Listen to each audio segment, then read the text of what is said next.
Tawagin na natin ang ating 8th finalist. Walang iba kundi si Miss Monica Kilantang from the Community Affairs Department to sing Through the Fire. Palakpakan natin!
sino pa? Kapatid na Rika? Mas lalo ba kayong nag-init doon? Sobrang init! Through the fire ka eh. Go! Now, may we hear comments judge number 2, Ms. Don Santos. Okay, ano ba? Ano ba? Sige, start muna tayo dun sa dapat hindi medyo pa. Sige. First, nahirit mo, hindi ka napasok sa first. No. Second, kapag ka nag-aalaman ka, like for example, mga nota mo na humihina ka, dapat hindi mo nilalayo ang mic. Dapat nilalapit mo. Kasi ang tendency natin, pag nahirapan tayo tinutog natin, di ba? Dapat nilalapit talaga. Kaya punta naman tayo. In fairness, ang linis mong kumanta. Yes! Fairness, impress mo nung bumirit ka kanina, ang linis ng buwang mo natin. Ang sarap po. And then, babalik na po tayo sa bingo and raffle draws po. Okay, so prepare ulit yung mga cards. Galaw-galaw. So at this point, we will be playing bingo games 5 to 8. Secretary General, Attorney Marlene Villa, to award the prizes to our winners. Sir?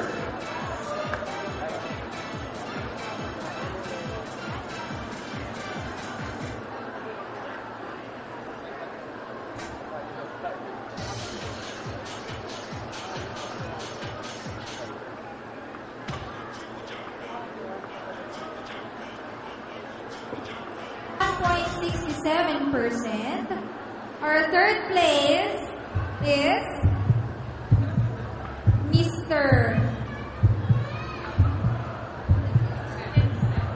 Mr. Edsel Almenchon.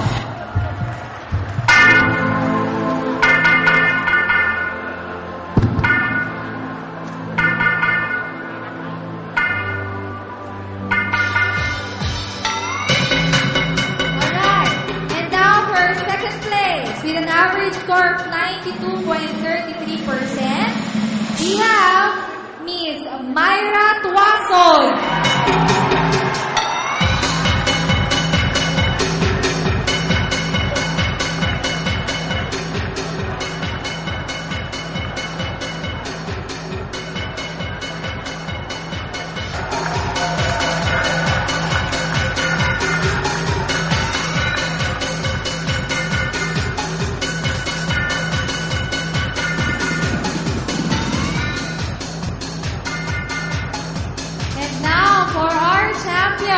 For this year's Videoker Challenge, with an average score of 95.33%, we have contestant number 8, Miss Monica Quilanta from the Council of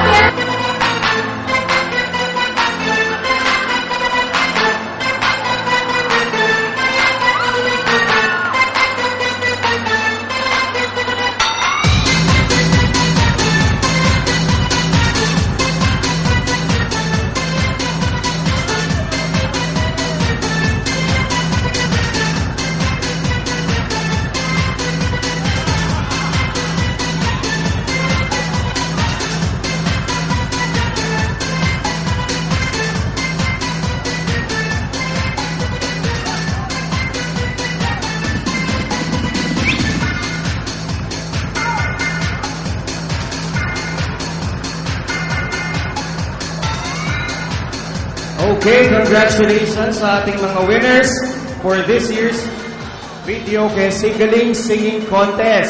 Once again, congratulations to everyone. And maraming salamat din po sa ating mga judges. Ma'am, sirs, maraming salamat po. Thank you.